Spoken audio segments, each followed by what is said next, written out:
he pasado por el kernel de Linux, en mi época de Motorola.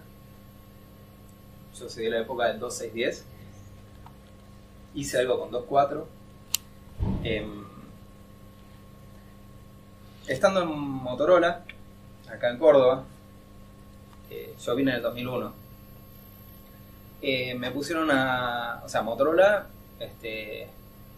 feliz usuario del software libre, ponía Linux en sus placas de infraestructura para celulares.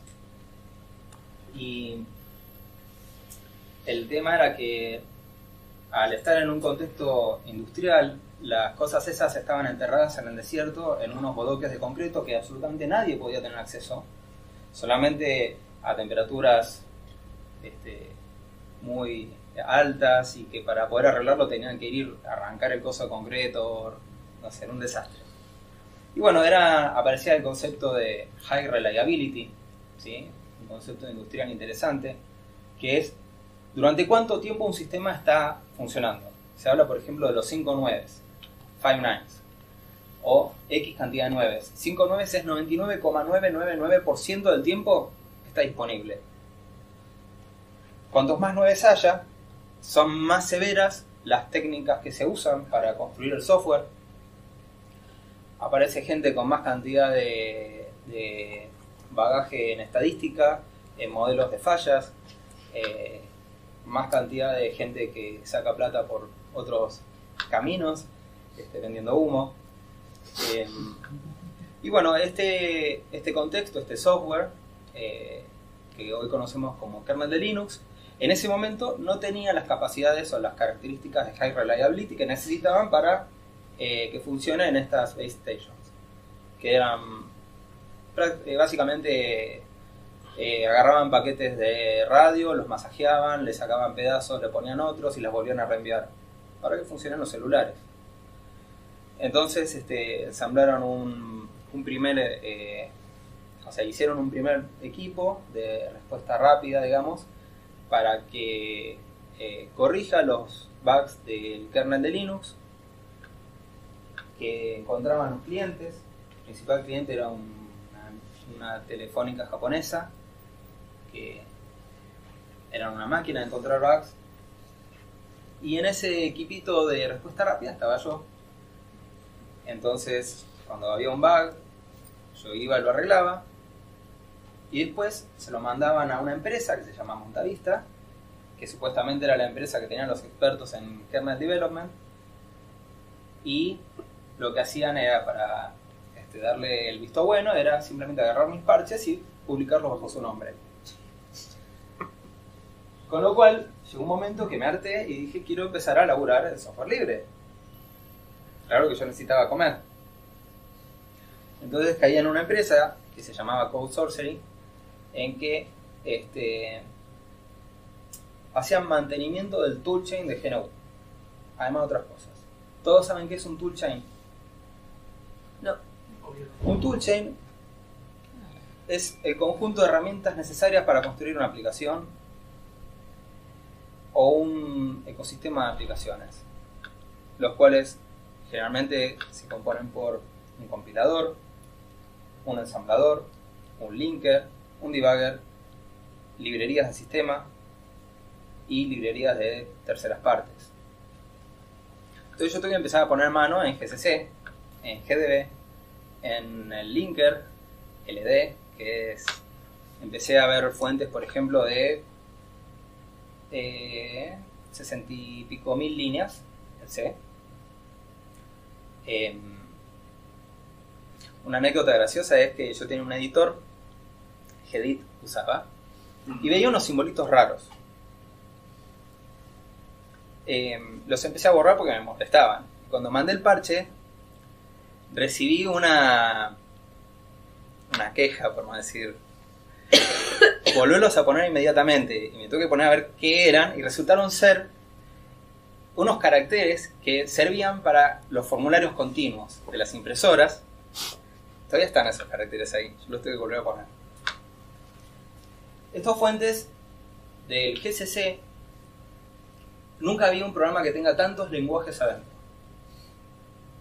GCC tiene 4 DSLs, ¿no? Domain Specific Languages.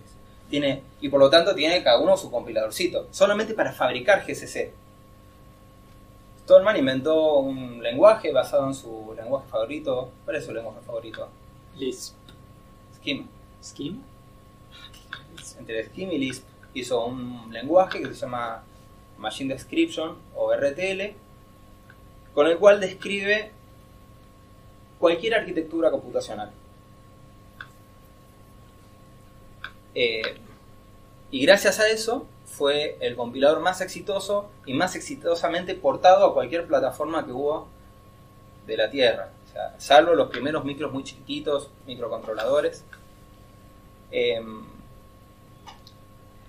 Y es muy interesante porque la mayor parte de las decisiones de diseño del GCC no responden a cuestiones académicas, no responden a... Si bien tiene cosas sumamente complicadas, como por ejemplo en un momento tenía un sistema que se llama Graphite, no sé cómo se pronuncia, que lo que agarraba una función, la transformaba en un politopo, un poliedro de n dimensiones, le hacía transformaciones y volvía a generar el código y después lo recompilaba. Eso en una de las 20 y pico de etapas que tiene solamente el mid-led. Después también tiene otros solvers. O por lo menos había un Omega Solver que era muy interesante para decidir el uso de los registros.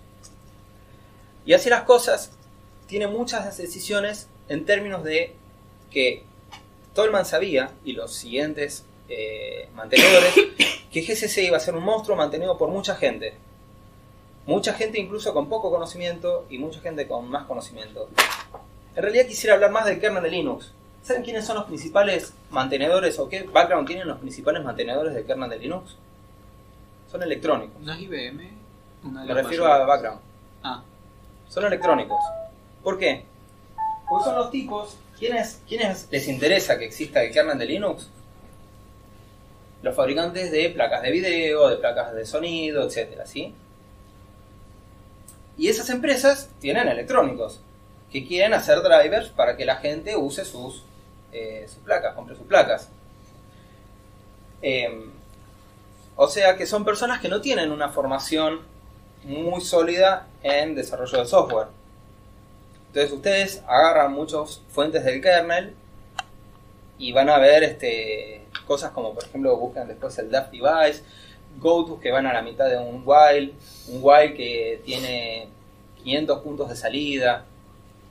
Entonces también son sistemas que están diseñados principalmente, o las principales motivaciones del diseño están pensadas para que pueda ser mantenible, para que sea masivo por mucha gente en simultáneo y a lo largo del tiempo, que haya mucha rotación. Eso es muy típico de proyectos de software libre, gente que necesita hacer ramp up rápido porque tiene poco tiempo, contribuye y se va, y que durante ese espacio de contribución rompa lo menos posible.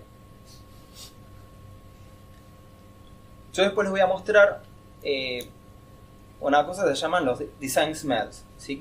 ¿Cuáles son los olores que aparecen en un diseño? Pero bueno, voy a empezar con la charla para estructurarme un poco. En resumen, lo que quiero decir es mi sorpresa con el GCC fue no solamente la cantidad de lenguajes que tiene, sino cómo estaba pensado ingeniosamente para que mucha gente lo pueda contribuir rápido, ¿sí? Para que mucha gente le agregue valor entrando y saliendo. Así es como después aparecen los famosos ICE. No sé si alguna vez les pasó un ICE, Internal Compiler Error. Ahí está completamente atado de mano, pues se te rompió el compilador. No sabes ni por qué, ni cómo arreglarlo, ni nada. Entonces no te queda otra que ir a arreglar el compilador. Pero bueno, entonces contribuyendo al software libre es que yo pude comer durante 5 años.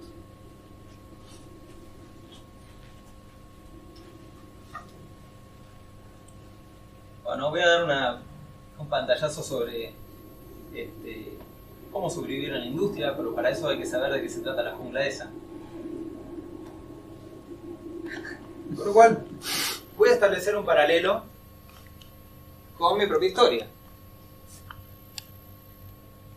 Así empezó la historia que voy a contarles. Todo el mundo me decía, te va a cambiar la vida. Pero ¿de qué manera? Yo ya sé que me va a cambiar la vida, pero ¿en qué sentido? Lo mismo le van a decir a ustedes como estudiantes, les va a cambiar la vida. Entonces quiero hacer este paralelo un poquito.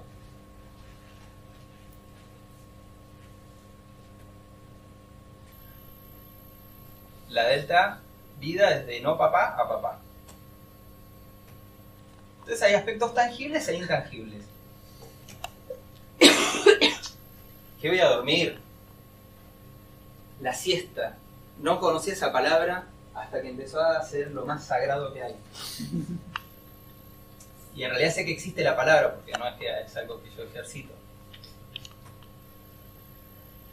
Uno pasa de ser un adulto feliz en edad reproductiva a un celibato involuntario.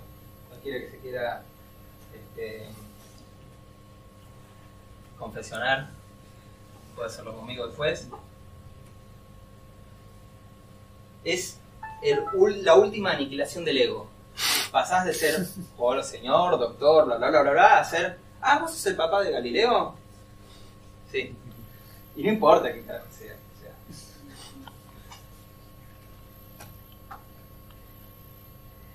Te gusta salir o ir al cine o a bares, hacer salidas en general, y cosa que después no podés porque tenés esos sujetitos que hacen un desastre y no hay forma de permanecer más de 30 segundos en un cine, en un bar sin que rompan todos los vasos.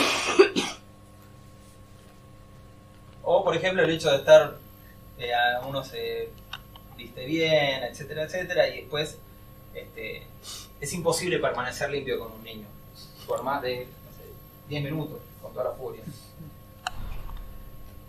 Entonces, ¿cuáles son los deltas que uno podría experimentar?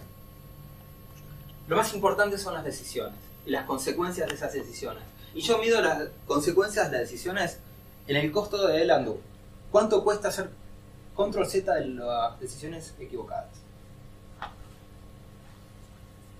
Puedes decidir el orden en que haces las materias, puedes decidir rendir o no, qué cátedra, estudiar o no antes de un examen, las optativas.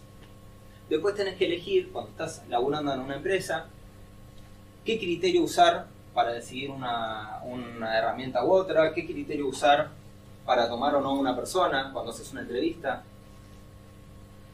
Tenés que decidir hacia dónde orientar tu carrera laboral. La famosa frase, ¿qué querés que diga tu currículum en 5 años? ¿Dónde querés estar? ¿En qué especializarte? Y después decisiones técnicas, decisiones de diseño, porque esas decisiones que vos tomes, cuando sos un líder técnico o un arquitecto, la van a tomar un montón de personas que van a seguir como el Lemmings, o sea, a lo que uno decidió, ¿no? Y un error ahí puede ser el fracaso de un producto. Yo casi fundo una empresa chiquita cuando era joven. ¿Fundir en el sentido de crearla? No, empecé a fundar. Casi la fundo por reinventar la rueda. Ruedas cuadradas. Hay que estar tremendamente atento a eso. El mundo está hecho de cosas mal hechas y generalmente de cosas mal programadas. Y hay una cosa que es, si bien no está todo inventado, pero sí está casi todo programado. Y generalmente está programado por gente con más experiencia que uno, muchas veces gente más inteligente que uno, más especializada. Pero tiene costos también adoptar cosas hechas. ¿Sí? Eso es como un tema aparte, ¿no? El sistema de los criterios de adopción. Las consecuencias, bueno, te rajan, te estancás. Por ejemplo, ¿cómo suelen manejar los mecanismos de corporaciones yanquis? El tema de los aumentos, el tema de los... En Estados Unidos te pueden bajar el sueldo, o cómo te echan, cómo califican a la gente. Cada jefe tiene que agarrar, le dicen, va a haber estas categorías. los sobresalientes, los más o menos y los que tienen que mejorar. Y de acuerdo a cómo lo va la empresa, varían los porcentajes de cada una de esas categorías. Entonces el tipo lo que tiene que hacer es un ranking. La confección de ese ranking de sus empleados siempre fue conflictiva. Y bueno, una vez que está en el ranking, lo encajan en esa distribución. Los que están en el top, generalmente top 5, lo que sea, suelen tener un aumento. Los que están en el medio no les pasa nada, gracias que mantienen la inflación. Y los que están abajo, en Estados Unidos o les bajan el sueldo, o acá, ante una segunda o tercera vuelta consecutiva que estás en la parte de abajo, te echan.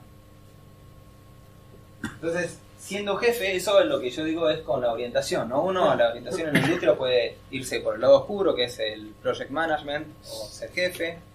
Puede ser quality, puede ser desarrollador. Yo siempre le digo a amigos míos que tengan cuidado con ser desarrollador, porque hay un concepto que es el de empleabilidad, ¿sí? Mientras sos un joven profesional, está bien ser un desarrollador, pero después después es importante elegir hacia dónde dirigir tu carrera, qué vas a hacer y progresar. Para una definición de progresar que puedo llegar a compartir con ustedes, es mi definición de progresar. Y entonces, así funcionan en general los aumentos. El tema de empleabilidad. Tengo amigos que son excelentes programadores, tienen casi 40 años. Uno tiene más de 40.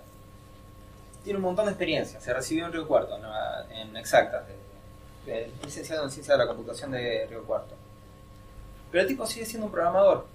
Y hoy en día, las empresas que no les interesa tanto la calidad, el conocimiento y ese tipo de cosas, prefieren contratar a un chico joven, pagarle muchísimo menos que él. Entonces él, así como está, si no hace algo realmente, un cambio en su vida, va derechito a que dentro de un tiempo no consiga laburo o tenga que aceptar sueldos mucho más bajos porque está sobrecalificado. Entonces hay que tener tremendo cuidado con el tema de empleabilidad y la orientación que uno elige. ¿Y en qué te vas a especializar? Si te vas a especializar, fíjate qué es lo que está pidiendo el mercado, fíjate qué es, o sea, tenés que balancear lo que te gusta hacer, lo que puedes hacer, lo que querés hacer, lo que te sirve, ¿okay? Una mala decisión puede ser un fracaso del producto, puedes romper una empresa y por supuesto impacta en tu reputación, pues no te contrata nadie. Tengan en cuenta que muchas veces los ambientes son chicos. El ambiente de Córdoba es muy chico. Yo tengo mi propia lista negra.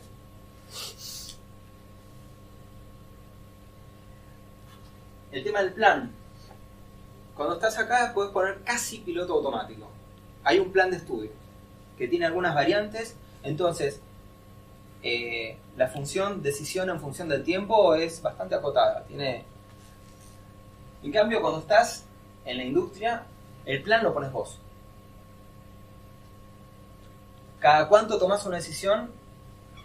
Yo conocí un ruso que me decía que te das cuenta que tenés que cambiar de trabajo cuando te das cuenta que estás muy cómodo.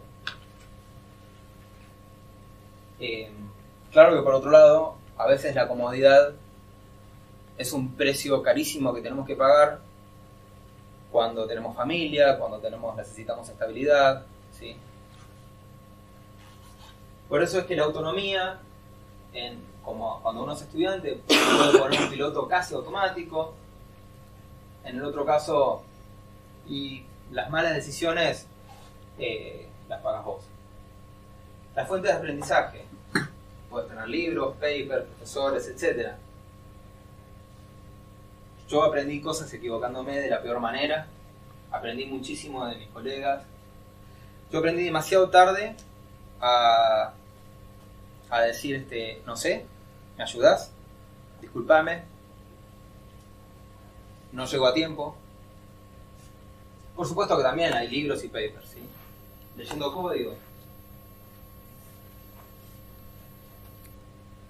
Y para mí, estos como pilares, con sus diferentes alturas, son los importantes en una carrera profesional. La tecnología va y viene, son modas. Angular y no sé qué cosas, bueno, está bien, te van a ayudar a conseguir el laburo. Los fundamentos te van a servir a preservar el laburo. Te van a servir a hacer soluciones sólidas. La ingeniería, que es lo que yo voy a después decir disciplina ingenieril, te sirve para crecer en la carrera, te sirve para que las cosas sean repetibles, se puedan masivizar, puedan escalar. Soft skills. ¿Qué entienden por soft skills?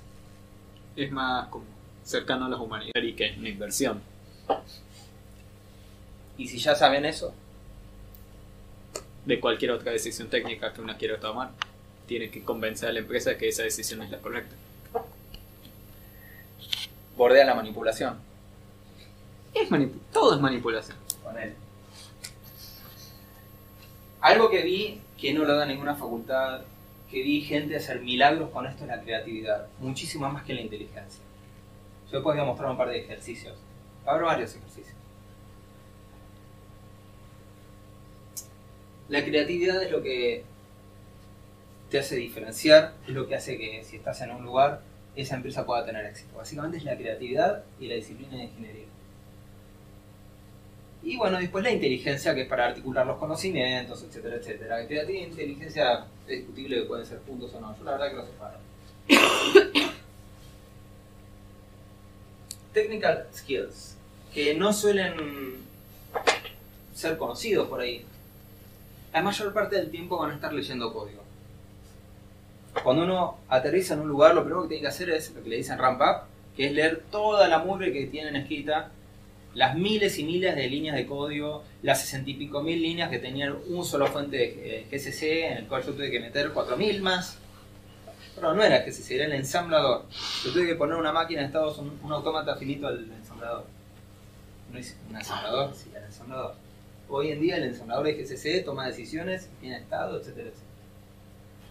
Entonces, hay un skill fundamental que es Program Understanding. Involucra ingeniería reversa. Pero entender, si vos vas a pasar por la lectura, o sea, la mayor parte van a estar leyendo código, ¿sí? Y si vas a leer algo es porque hay algo que está mal. Entonces tenés que adivinar qué quiso hacer el tipo con este cacho de código que está acá. Técnicas para determinación del problema. Hay un curso en Stanford que lo da un tipo que es ingeniero aeronáutico, que sirve para... O sea, el tipo lo sacó de la experiencia de arreglar una turbina. No sé cuántas decenas de miles de partes tiene una turbina. Y cuando falla, bueno, te puedes poner a desarmar toda la turbina. Entonces, tuvieron que agarrar una metodología, formalizarla, para tratar de hacer tipo un Akinator de dónde está la falla. Y ese tipo agarró el curso y lo generalizó para cualquier disciplina, entre ellas el software. Está buenísimo.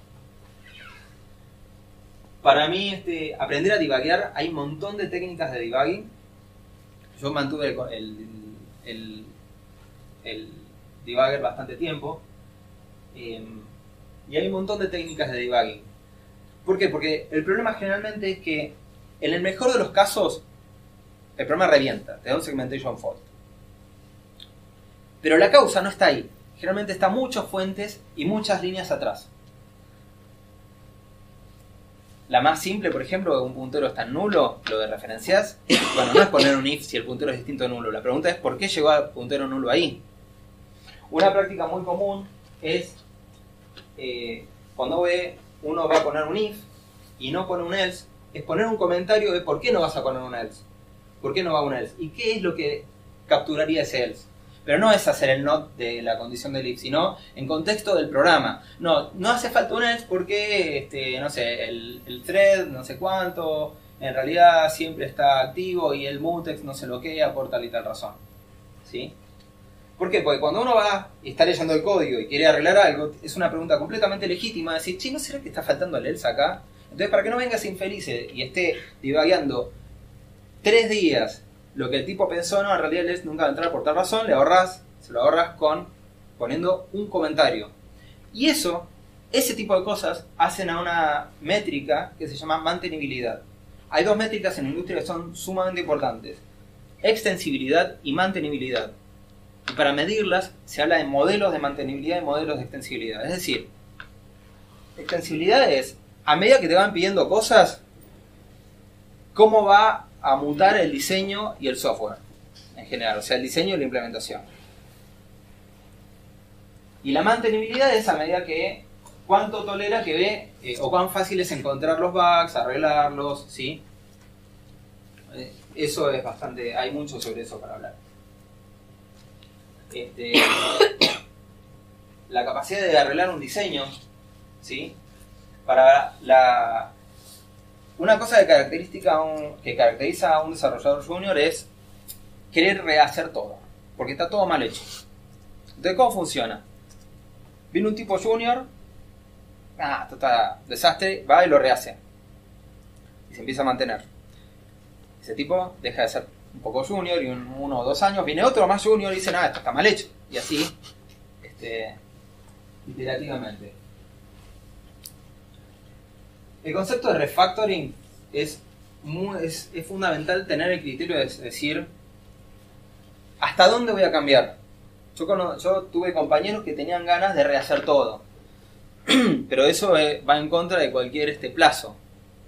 Además, rehacer las cosas bajo un cierto criterio, que es el criterio de él, y encima de todo hay que volver a testear, hay que volver a hacer mediciones de cobertura y demás. Entonces, siempre hay que tener en cuenta el momento de rehacer, controlar el impulso, decir, bueno, por algo será que esto está hecho de esta manera, entender cuáles fueron las razones, siempre es bueno comentarlas, y decir, bueno, ¿qué es lo mejor que puedo hacer en este momento? Y no es solamente convencer a tu jefe.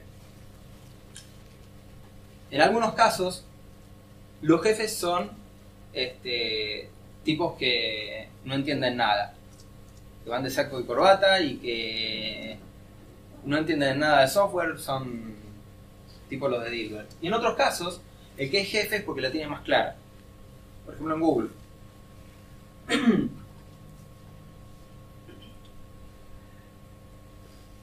La capacidad de escribir código limpio, que sea mantenible, tiene aspectos estéticos, complejidad ciclomática. ¿Todos saben lo que es el índice de McCabe, por ejemplo?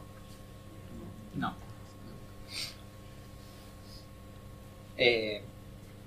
Yo tengo una regla de que es, si tardás más de unos 40 segundos en entender qué hace una función, es porque la función está mal hecha. Generalmente empiezan a anidar estructuras de control de flujo, ¿no? If, while, for, if, lo que sea. Bueno, eso tiene una complejidad ciclomática muy alta, que les invito a leer de qué se trata. McCabe Cyclomatic Complexity.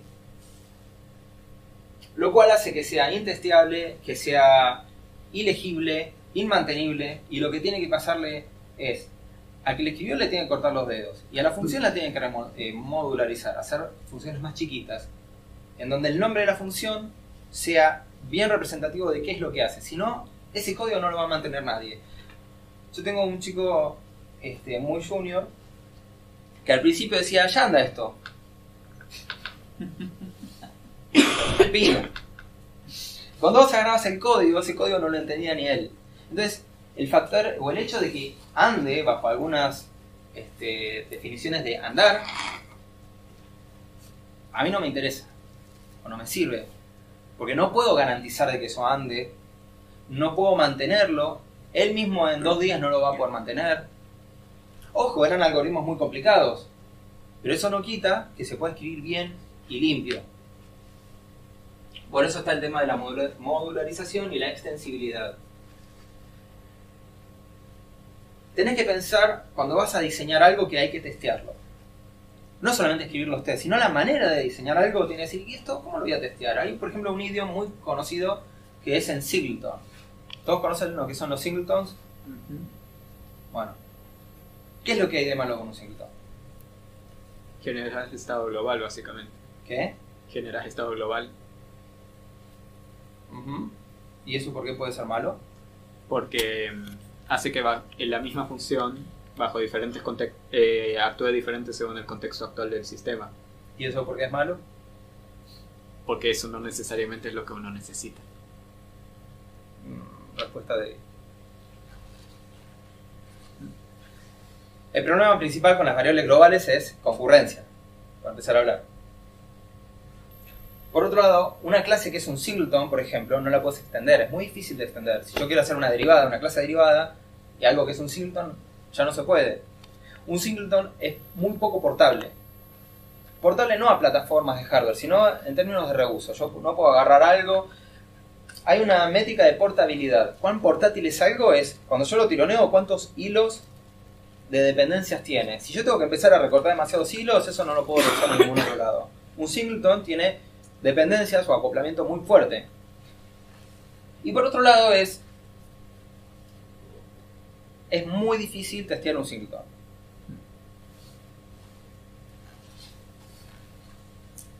¿Piensan por qué? Estás afectando todo el sistema, por ende... ¿Cómo vas a hacer un unit test? Un unit test es agarrar un pedazo de algo, ponerlo en un tubo de ensayo, aislarte del universo y empezar a estimularlo con test. Precisamente por eso es como... Entonces, es importante cuando uno escribe código, cuando uno diseña, pensar cómo lo va a testear. Si hay algo que no puede ser testeable, entonces no debe ser escrito porque no sirve. Y después aparecen los constraints, que es tenés constraints de velocidad, de determinismo. Por ejemplo, el problema de tirar excepciones, todos saben lo que es tirar una excepción y que desencadena el stack unwinding, ¿sí? O sea, cuando uno tira una excepción, el runtime empieza a desenrollar todo el stack y a destruir todos los objetitos que están en el camino. Y ahí aparece un idioma que se llama Resource Acquisition y Initialization, RAII, para buscar en la Wikipedia. Ahora, ¿qué es lo que pasa con eso? ¿Puede ser usado en un sistema de tiempo real? ¿Yo puedo tirar una excepción alegremente? No. ¿Por qué? Porque hay otras cosas con mayor prioridad que tienen que ser ejecutadas antes de trabajar esa excepción. Y ponele que no. Además de las prioridades. Fíjate, acordate lo que te dije antes del Apolo 11 y ese tipo de cosas. ¿Le parece que puede ser determinístico cuánto tiempo se tarda en capturar una excepción? ¿En atajar una excepción? Depende completamente de las condiciones de ejecución. Si yo lo tiré en una función, en un árbol de llamada que está acá, o que está acá, que está acá. Y encima de todo, cuando se captura la excepción, ocurre un proceso que se llama exception landing, que es el runtime tiene que chequear si el tipo de dato que yo tiré coincide con lo que quiero atajar. Y esa relación de coincide con, generalmente involucra recorrer o iterar o traversear un grafo, que es el diagrama de clases, el cual también es no determinístico. Reliability, que es poder diseñar o escribir el código que funcione por años. El código de tiempo de, por ejemplo, el código de las centrales nucleares tiene que estar disponible todo el tiempo, porque controla procesos del reactor, ¿no? Aeroespacio, las sondas, las Pioneer, las Voyager, que todavía están andando, de los años 70 y algo, cuando Carl Sagan era director de la NASA.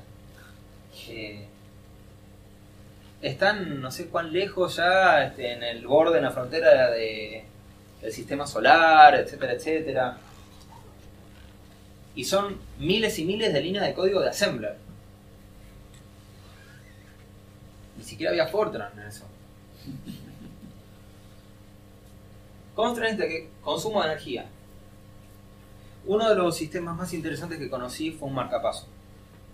La cantidad de constraints que tiene un marcapaso, tiene constraints de espacio, consumo de energía, determinismo, reliability, porque tipo tenés un bug, precisión. El tema de precisión es tremendo. Hay un artículo que es todo lo que cualquier computer scientist tiene que saber sobre puntos flotantes. Es gigantesco. Mezclando precisión y velocidad, les voy a contar un ejemplo. Yo una vez vi un float que le hacían shift right. Agarraban la representación de un float y le hacían shift right. ¿Qué puede significar hacerle shift right a un float?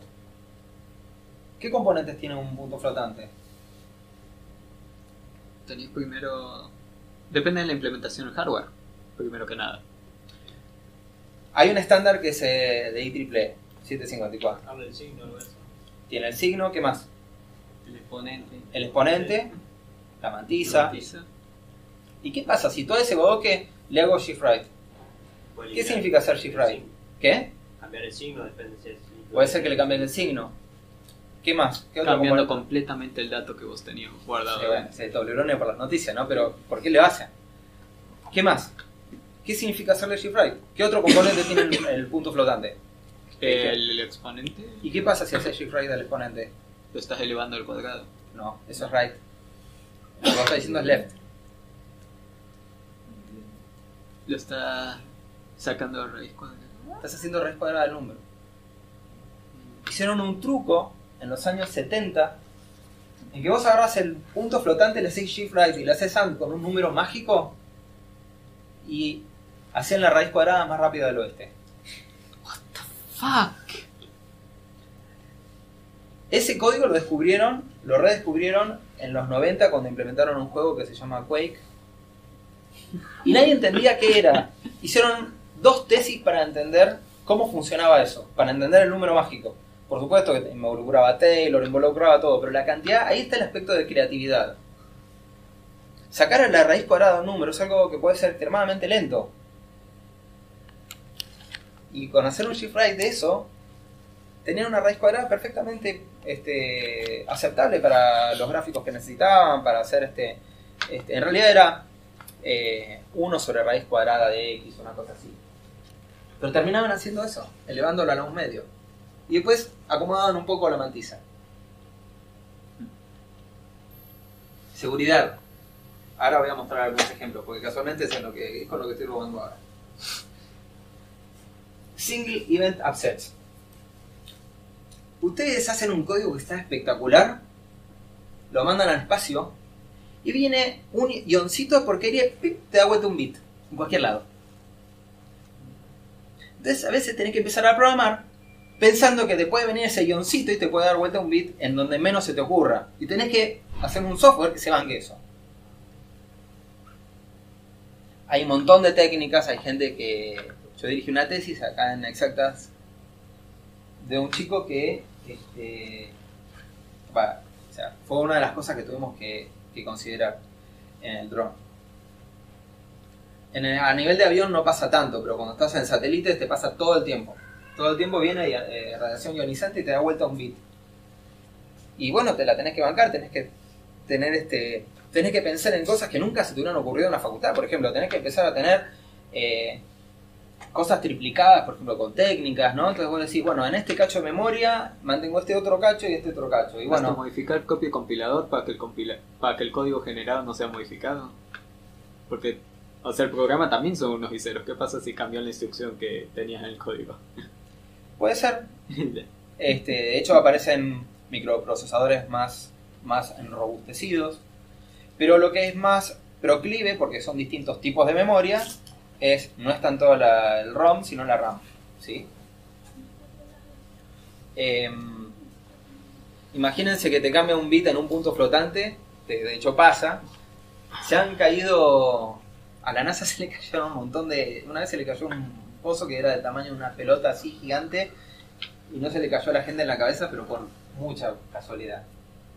Porque vino un guioncito y les dio vuelta un bit que controlaba un giróscopo. Y después, por ejemplo, tenés restricciones en hardware. Puede ser que no tengas una unidad de punto flotante. Por ejemplo, ¿a quién se le ocurre cómo dibujar un círculo sin usar números flotantes? Por ejemplo, sin raíz cuadrada.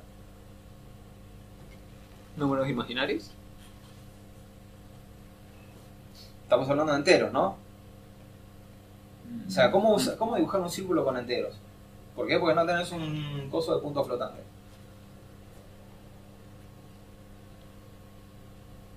¿Quién está en el último año de la carrera?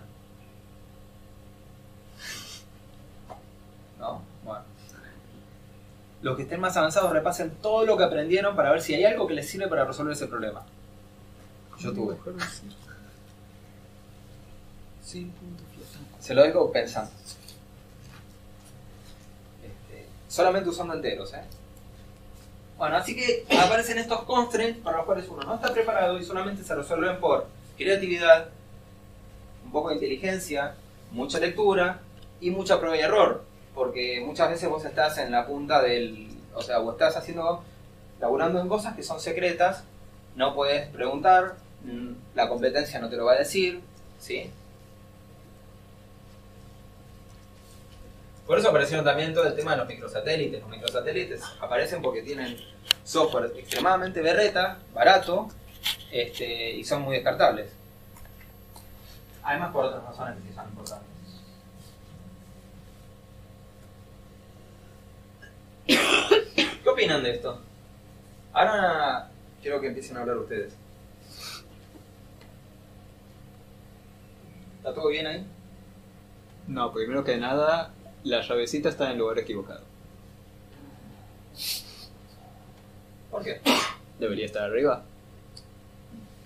Eso hay una cosa que se llama Bracing Styles, que hay por lo menos 4. El que vos decís es el KR Style. A mí me gusta el Allman Style. Y el GNU Style es el que hay que tirar a la basura según Linus Torvalds.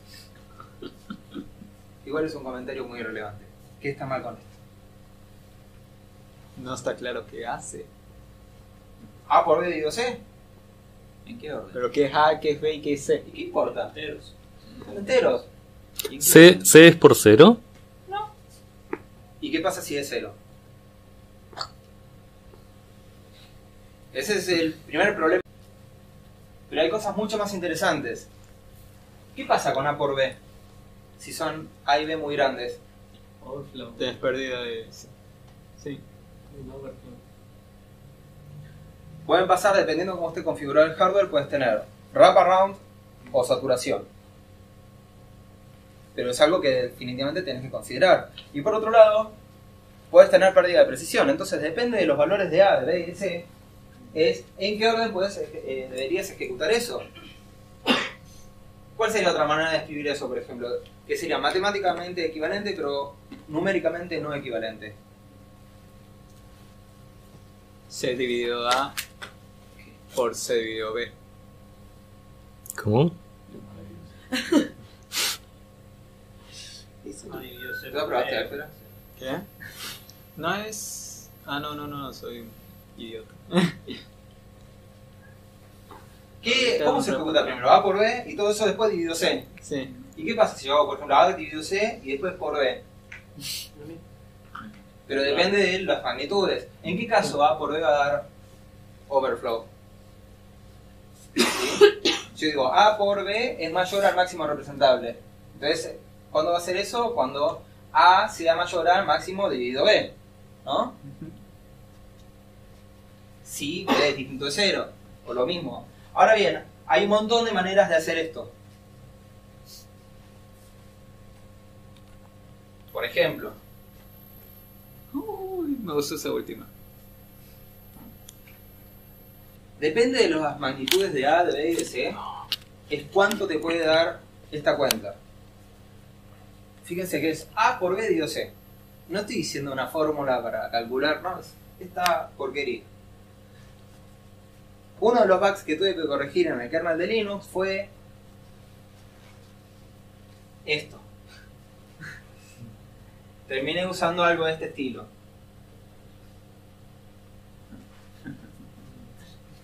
La respuesta es que en realidad la manera correcta de implementar esta función es empezar a preguntar las magnitudes de A, de B y de C y empezar a hacer ifs y elegir la expresión más adecuada. Más adecuada para minimizar la pérdida de precisión. ¿Ok? Porque obviamente no va a ser, y por supuesto para evitar overflows. ¿Qué pasa si A es muy chico y B muy grande?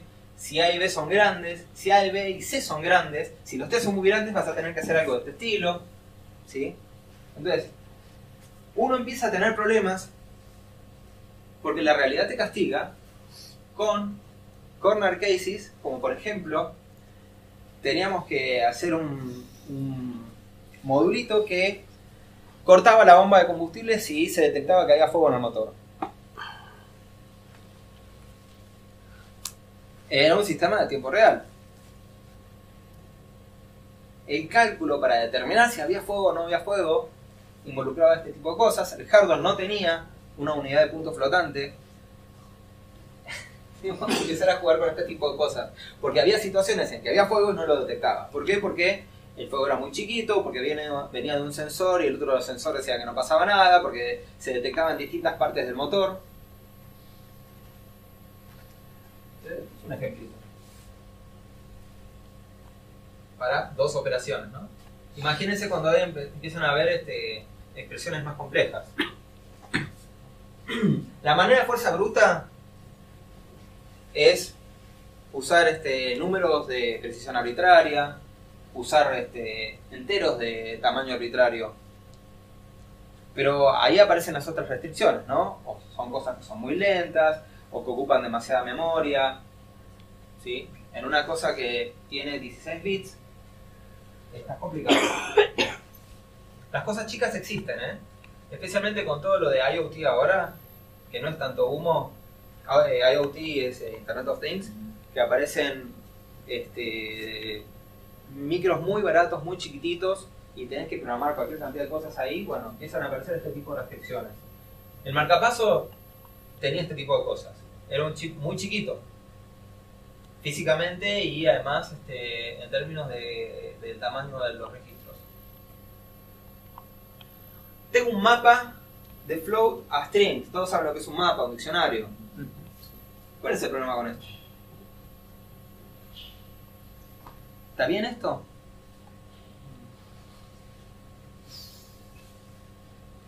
No, porque un float es como puede ser muy cercano a... Es como tener el problema ese de precisión. ¿Y cuál puede ser el problema entonces? De que esté ligeramente lejos del que vos deseas para poder acceder al elemento de tu diccionario. ¿Y qué consecuencia puede tener? De que no recibir algo que no querías. Aumentar el uso de memoria, no sé cómo. Aumentar el uso de memoria, mismatches, sí. Pero principalmente aumentar el uso de memoria. Me parece que en C++ cuando vos pedís algo de un mapa, si no existe, como crea la instancia, si bien recuerdo. No me Depende acuerdo de qué operador uses. Sí.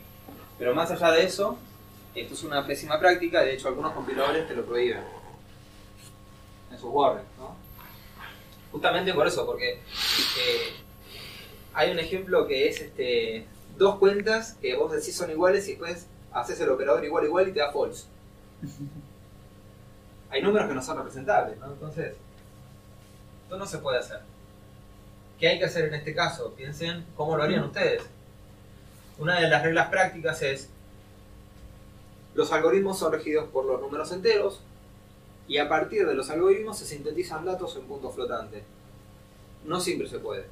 A veces que tenés que tomar decisiones en base a números de punto flotante y aparecen este tipo de cosas. Entonces, ¿qué es lo que hay que hacer en estos casos? Definir el operador de comparación.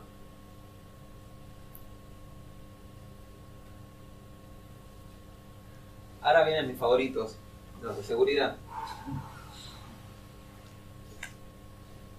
¿Qué onda? ¿Esta función? Funciona en C. ¿Está claro lo que hace? ¿Qué hace? Declarados. Son 10. ¿Te acuerdas que puse que hay que leer mucho tiempo? Uno se la pasa leyendo código. Bueno, supónganse que viene un tipo, escribió esto y ustedes lo tienen que mirar. ¿Qué onda con esto? ¿Qué es lo que pasa si... ¿Cómo? Dale, decime. Si el password es igual que el usuario. Claro. Es el mundo feliz, ¿no? No, ahí user input es, digamos, get password es... Sale de algún lado. sale de algún lado. Y lo deja ahí. Y get user input también sale de algún lado y lo deja ahí y después compara. Pero no es que está comparando el nombre de usuario con el nombre del password, ¿eh? ¿Qué es lo que pasa si lo que introduce el usuario es más grande que 10 caracteres? Bueno, ponle que lo chequea. Es cierto. Si lo que introduce el usuario, depende para dónde crezca el stack, puede ser que estés pisando la array de arriba. Buffer overflow básico. Pero esto es diabólicamente más sutil. Así que, bueno, voy a venir acá y voy a tener cosas más desafiantes. ¿Qué pasa cuando se sale de la función? Imagino que getPWD está recibiendo un hash y no el... Y que getUserInput está hasheando lo que vos estás recibiendo, ¿no? Porque si es texto plano es como lo puedes leer de memoria y ahí está tus nombres de usuario. ¿Cómo lo puedes leer de memoria? Y sí, si tenés un programa malicioso que está leyendo memoria es como... Pero suponete que tenés un buen sistema operativo, que tenés memoria protegida. Pero sí, ponele que sale de esta función. ¿Qué pasa? ¿Dónde está password y user input? ¿Dónde están almacenados? En el stack. En el stack. Y cuando sale de la función, ¿qué pasa si se vuelve a llamar una función que justo coincide el stack layout? No. ¿Se entiende? Si yo después llamo o logro que se llame una función que recupere, que tenga el mismo stack layout, voy a tener que nadie se encargó de borrar el stack. Entonces voy a recuperar alegremente, ya sea de hash o lo que sea, información sensible. Muy malvado es. ¿Eh? Es muy malvado eso. Oh, pero vos te crees que la gente que me da de comer no piensa en estas cosas. Bueno, ¿cómo lo arreglarían? Haciendo que antes... Porque tendrías que hacer un... Alguien más que hable. ¿Cómo lo arreglan? Tienen que arreglar esto, vamos. Seteando las dos variables que vos tenés a puros ceros o basura. Poniendo un memset, por ejemplo. Sí. ¡Qué groso! Ahí está. Esto. Sí. Dale. Resulta que los compiladores son muy copados, son muy inteligentes, y como detectan de que GCC de hecho lo hace, detectan que de esto no se usa más, te sacan esto en la cuenta. Comportamiento de GCC desde 4 y pico, 5 y pico, tiene esa optimización, que no puedes deshabilitar siquiera. Tuve una instancia parecida en una materia. O sea, te le sacan esto. Entonces agarraron los tipos de... En C11, el estándar de C11...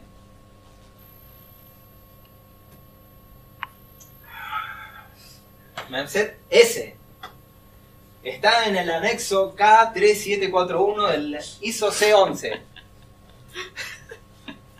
Ahora sí, loco. Andá, hackeame esto.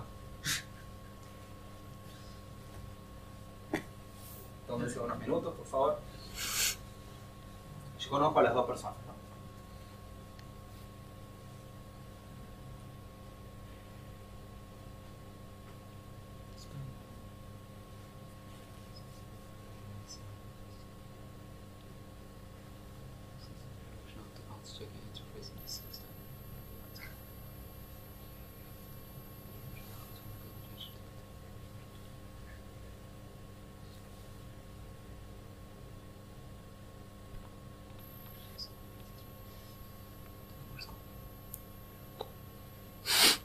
Perdón.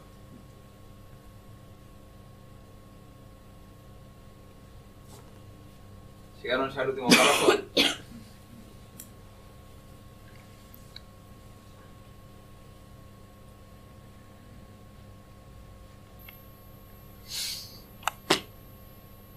Sí, ya llegaron, no sé, pero la van a sacar a la boca. O sea que esa función que está buenísima, underscore S, no sirve más.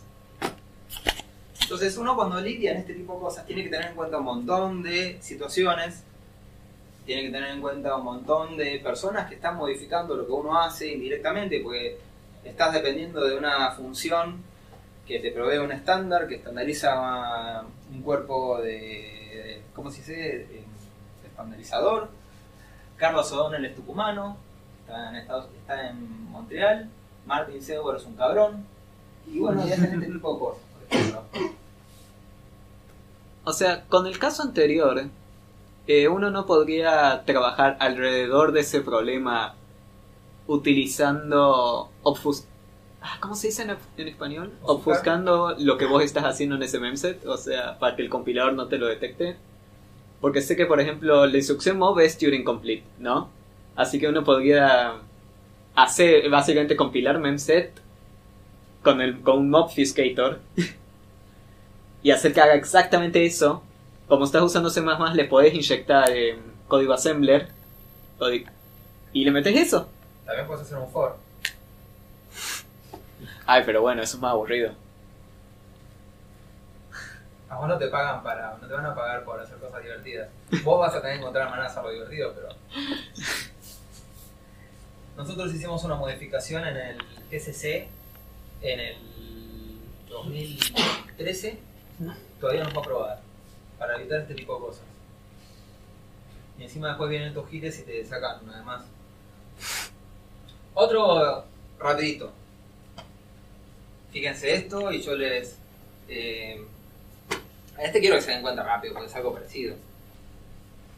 ¿Cuál es el problema con esto? ¿Se entiende lo que hace la parte izquierda? Tienen que ser muy intuitivos cuando leen código. Eso es parte del entrenamiento. De vuelta, la mayor parte del tiempo van a estar leyendo código que otros escribieron. ¿Qué pasa cuando se va la función validate secret key? Por supuesto, ¿no? Fíjense allá a la derecha. Toma lo que está en EAX, lo pasa a EAX. No hace falta saber Assembler x86. De vuelta, sean intuitivos.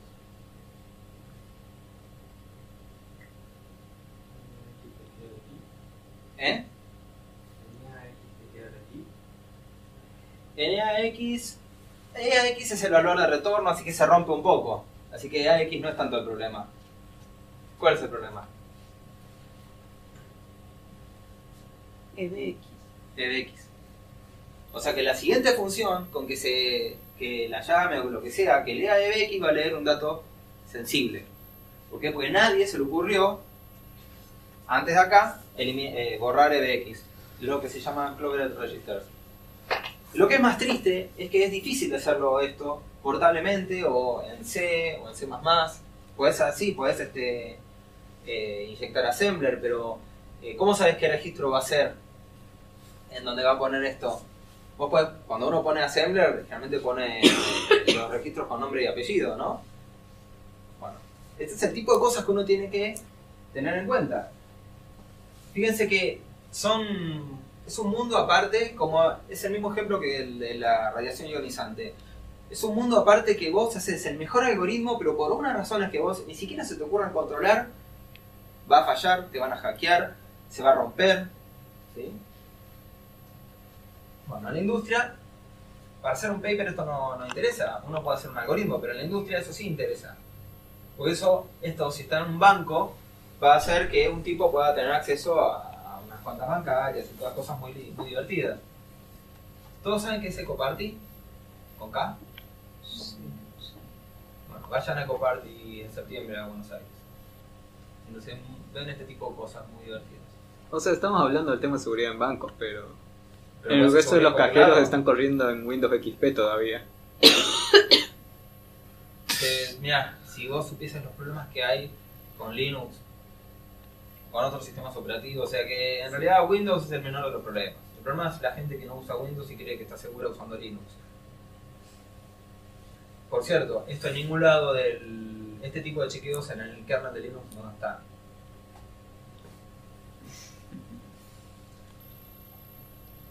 Bueno, este ejemplo lo voy a pasar de largo, un poco específico.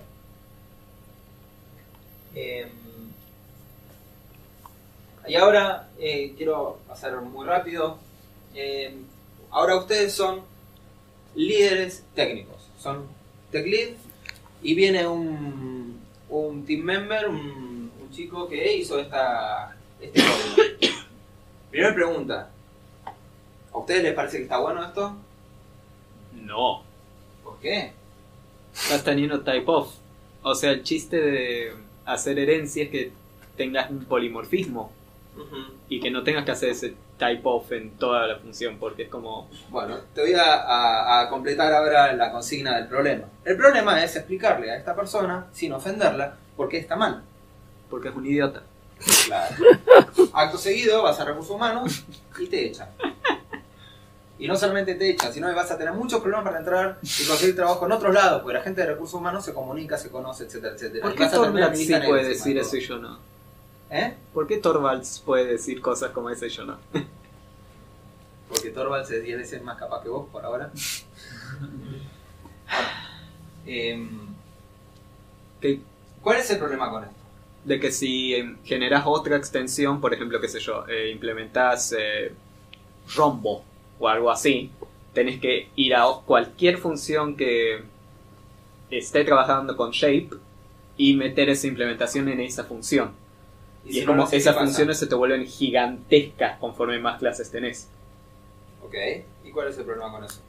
Extensibilidad, Mantenibilidad. mantenibilidad. ¿Y qué pasa si te olvidas? Exacto. El principal problema no es cuando un programa revienta, sino es cuando no pasa nada y no te enteras. Un segmentation fault es lo mejor que te puede pasar en la vida. Esto es silente, o sea, no es mudo. Entonces, la manera de explicarle a una persona es, o sea, ahí aparecen estos soft skills en donde por ahí el tipo es muy capaz, pero no sabe. Y tendrás que decirle, no, mira, en realidad el problema es que no es mantenible por esto, esto y esto. Anecdóticamente yo les puedo decir que esto rompe el principio de sustitución del ISCOB, rompe OCP, que es Open Cross Principle, y hay un montón de cosas teóricas que esto rompe. ¿Todos vieron eso? Bueno, son los principios de diseño del paradigma de objetos.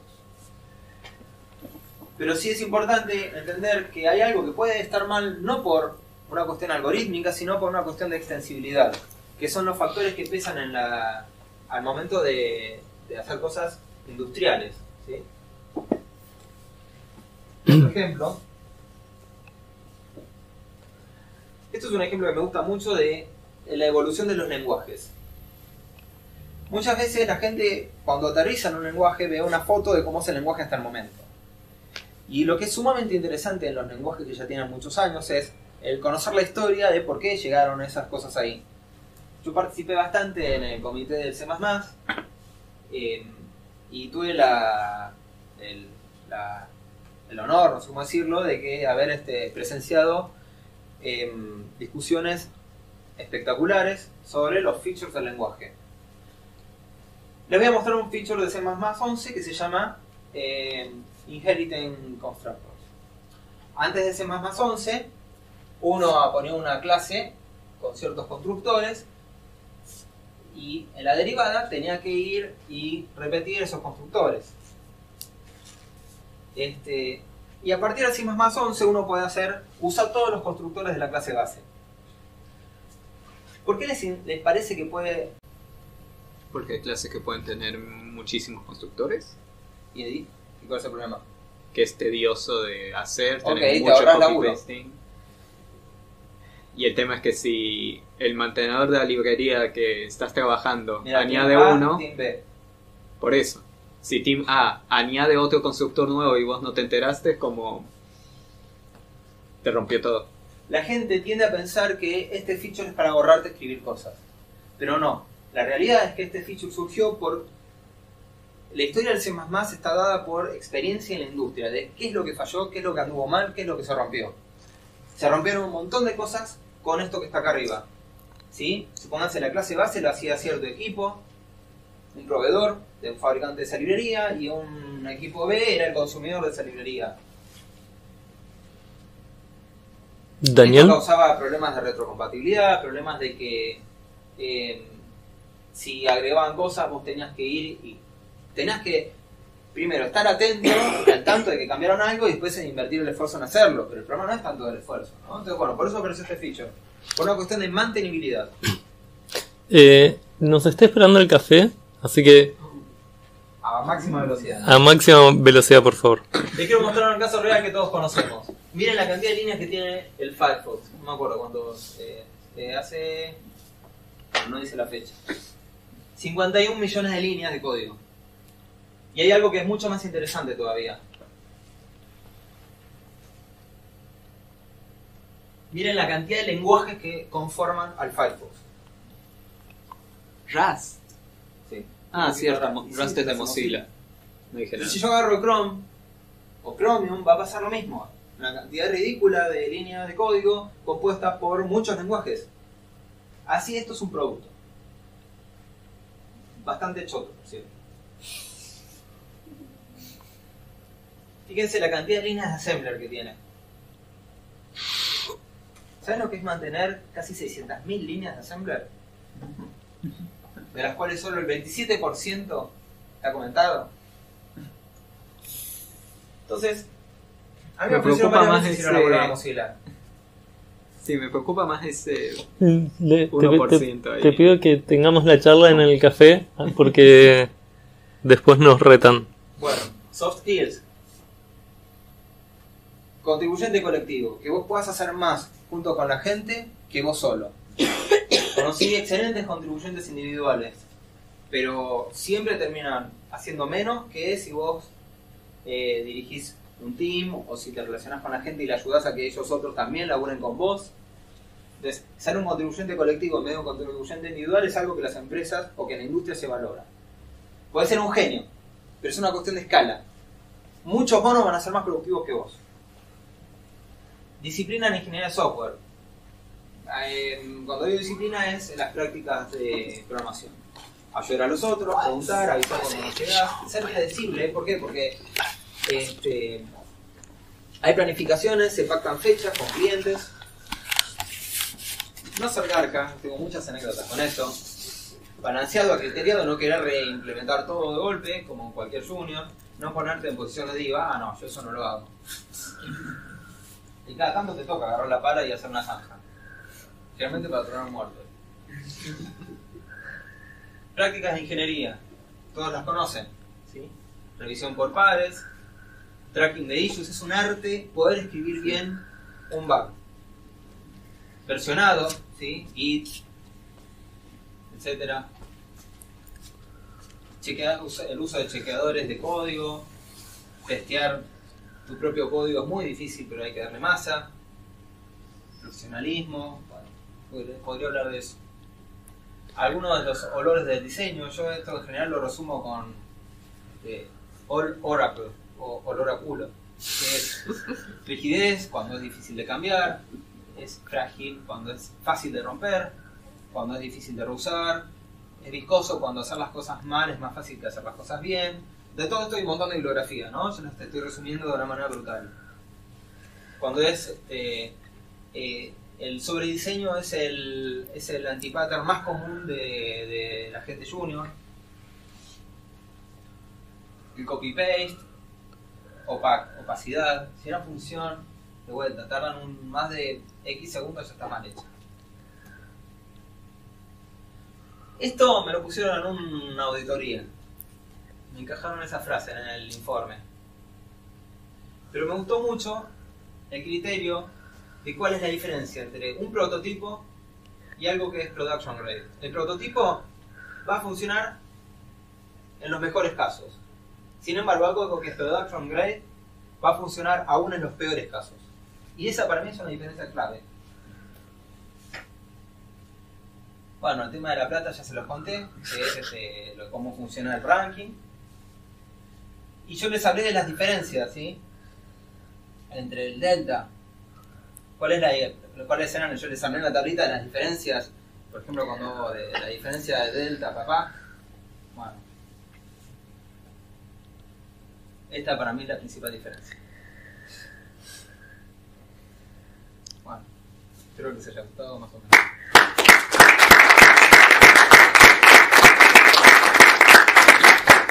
Bueno, muchísimas gracias, Daniel.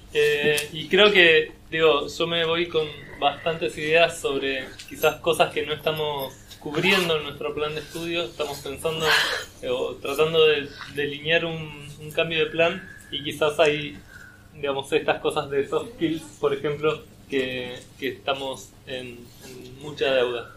Les recuerdo que el ciclo de charlas suele ser los tercer jueves de cada mes.